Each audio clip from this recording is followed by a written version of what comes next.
How's it going, guys? In front of me I have a 2021 BMW X1. This is more of the base model, but I'm going to highlight the exterior, the interior, and the engine.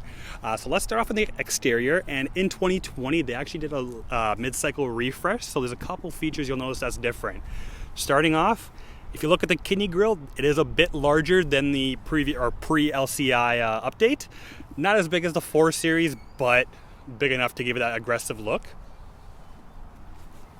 Take a look at the front end. You have a couple of sensors that go across the front for your park distance control. Your second change here is going to be the LED headlights. So instead of the Corona headlights, you have more of like a hexagonal light. So again, different style. I personally like it. Let me know what you think. But LED is standard on this vehicle. You have the option of adding cornering lights, which would be right there, and it helps you obviously if you're taking turns to light up the way. LED fog lights are standard on the vehicle. And if we look at the hood, nice sculpted hood. With this glacier silver color, you can kind of see the lines a little bit better. One of my favorite colors because it just stays clean all the time. Looking at the rims, so on the X1, run flat tires are standard on the vehicle. Because this is one of the base models, you have 18-inch rims standard. You do have the option of adding 19-inch on the M Sport package. Otherwise, you have a couple of different options on the 18-inch wheels. And I'll give you a nice view of the brakes. If we look at the side mirror, you have the LED light on the side mirror. And turn it over here. I'm going to pan out a little bit just so you get a nice view of the side of the vehicle. So what you'll notice, because it's not M Sport, you have the chrome trim around the windows, on the roof rails, and along the bottom. And you'll also notice around the wheels at the bottom of the doors, plastic trim. If you're not a fan of that, which if I were to get an X1, I'd option it with the M Sport package. Simply get the M Sport package and gets rid of all that chrome, gets rid of all that black trim, and gives it a much more sportier appearance. All right, let's take a look at the back. So you got LED taillights with the LCI update. They made it more of an L-shape LED taillight. Visibility-wise, excellent. If you're slamming on your brakes, the hazard lights will come on automatically just to let the guys or people behind you know, hey, look, I'm slamming my brakes. It's your turn to slam them. Tailpipes, might not be a huge difference, but they did increase the size to 90 millimeters. Again, just adds to the dual pipe exhaust and gives it that sporty appearance in the back end. I'm filming this in Canada. In Canada, we only have X-Drive, all-wheel drive, just because we get snow all the time. In the States, you have the option of adding S-Drive. So S-Drive is a front-wheel vehicle. X-Drive is an all-wheel vehicle. And there's your rear view camera and rear wiper. So let's take a look at what's under the hood. All right, so making our way under the hood, you have one powertrain in this vehicle, which is a 4-cylinder 2.0 turbo vehicle. Gives you about 228 horsepower, 258 pound-feet of torque, and that's with 91 premium fuel. There's no option for regular 87. 0 to 100 or 0 to 60 miles per hour is about 6.3 seconds.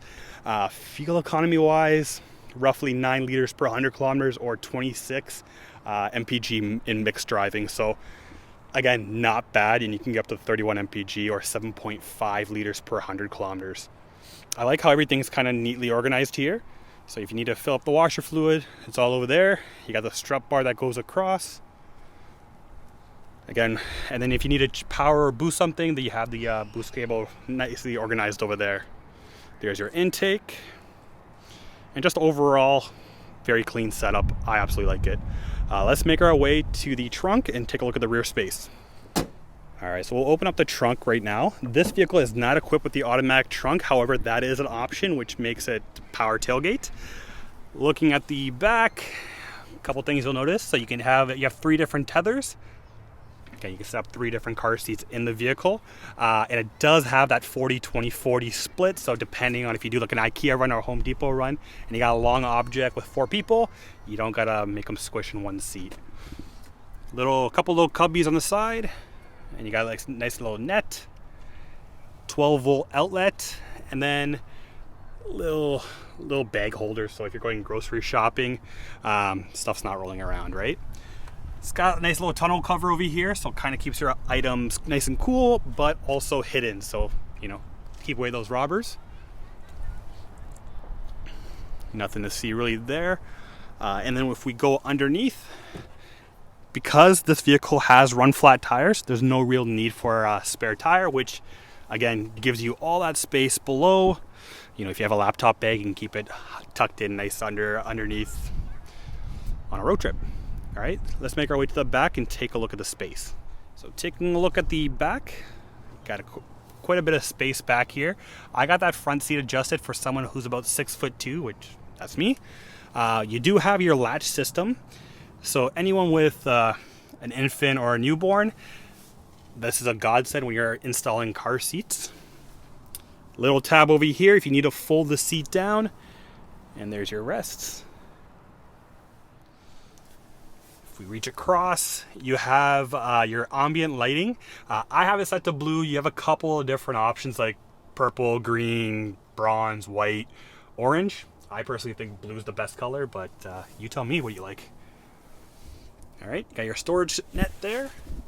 And then below, we have our rear vents. And at the bottom, USB-C. So everything's moving away from the regular USBs into USB-C. You might need to update your cables, but outside of that, it's good to be future-proofed. So let's make our way to the front. Before we make our way to the front, I just want to highlight the comfort access. So I got the key in my pocket, and you just saw me lock the door. If I want to unlock it, I'm going to put my hand here, and you heard it open. On the X1, that's only really available on the front two doors, not on the rears. Take a look at the side. Again, you got more of a plastic durable trim down here, your trunk button, a couple of different switches to open up the windows, to lock the windows and adjust your side mirrors. One of my favorite parts of this vehicle, this specific vehicle, is this wood trim. It is an oak wood trim, so it kind of moves away from that chrome or that brushed silver that you see on a lot of these vehicles and gives it that more high-end look. If I was optioning a vehicle, this is how I would option it. You have 2 seat memory seats with power adjusting seats. Looking at the seats, standard on this vehicle is leatherette. Does the job, but the big trade-off is obviously, besides cost, durability. So you don't have to use those leather conditioners or anything like that to maintain these vehicles. You basically drive and never worry. Again, LED headlights, you have your automatic switch, your fog light, and then to the right of the switch, you have your brightness adjuster. There's your heated steering wheel. So this vehicle does have heated seats and heated steering. If you want to throw your wallet down there, you have that option. Press that 2 times and it'll open up the front hood. And I'm gonna grab a quick seat. Okay. And I'm just gonna put this down. So this is the standard cockpit of this BMW X1. Fairly simplistic, and that's kind of what BMW sticks towards. If you've driven any other BMWs in the past, you're gonna feel at home. Automatic lights, your BC, your tripboard computer. If you look at the steering wheel, left side is gonna be a lot of your cruise control functionality, with the right side being a lot of your audio systems. So toggle through music, change your volume, answer your phone call. You have that all there. What I like about the steering wheel is it's fairly beefy, but again, like I said earlier, I would option this with M Sport, which makes this a little bit more narrow, makes this more bulkier. I'm just going to start the vehicle up right now. So the switch is on the side, foot on the brake, and there that 4-cylinder purrs. I've owned a couple of older BMWs in the past. I like what they did to the speedometer here. So it gives that traditional look with a nice backlit color. Again, they're moving more towards the digital screens and the LED or LCD screens. I personally like this. And it gives that functionality where you can adjust your settings across the bottom. I find it pretty cool. I left the hood open.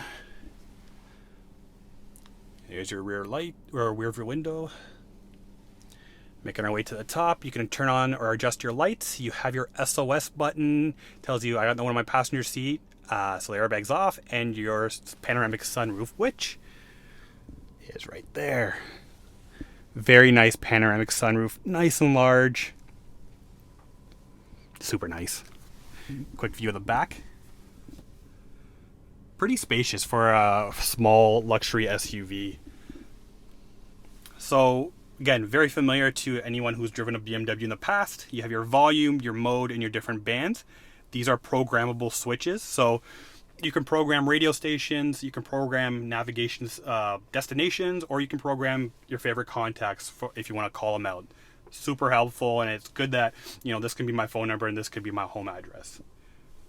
Below that, you have your defrost auto settings, and then you got your heated seats on 3 different stages. So that's pretty cool that this vehicle has it. And it does not take long for this vehicle to warm up. Auto recycling. Looking towards the bottom, I find it really pretty different here that they went with regular USB down here and USB-C in the back, but whatever. 12 volt. All right. Turn off traction control. I never use that. Most likely most people who buy this won't. So this is pretty unique. So you have 3 different modes in this vehicle. You have comfort, which is the default setting. You have sport, which lets the RPMs hang a little bit longer, tightens the steering wheel, and gives it more of that sportier drive. Or you have Eco Pro, which the main objective is to save gas. So it's good that you have 3 different modes depending on what your driving is. Pressing this button over here, you'll see my sensors back there. So again, the front and rear sensors, hill descent, and then you got your e-brake as well. This vehicle has iDrive 6. So a lot of the new iDrives right now are iDrive 7 and the newer BMWs. This one, I guess, is going to wait till the next generation refresh before it does anything. Cool. This is a very interesting system, very quick and snappy. I like that it's touchscreen as well. So the 8.8-inch screen, which was now standard after the LCI refresh. Cool thing, if you have an iPhone, you're in luck. It has Apple CarPlay. If you don't have an iPhone and you have an Android, you're not in luck. You need something with an iDrive 7. So either wait for the newer X1s or upgrade to like an X3, X4 with iDrive 7. Okay. You got your vents up here. So you have your hazard lights and you have your your safety buttons. So if I press this, it's going to tell you kind of the different systems that we have in the vehicle. Frontal collision warning that you have, pedestrian warning, lane departure warning. So it's cool that we have these features standard on the vehicle. And again, depending on how you option the vehicle out, you can always add more features here. All right, this was a quick view or quick interior review of the BMW X1. If you like videos like this, let me know. Or if you want to see me do videos on anything else, I'd be happy to. Thanks for tuning in, and have a great day.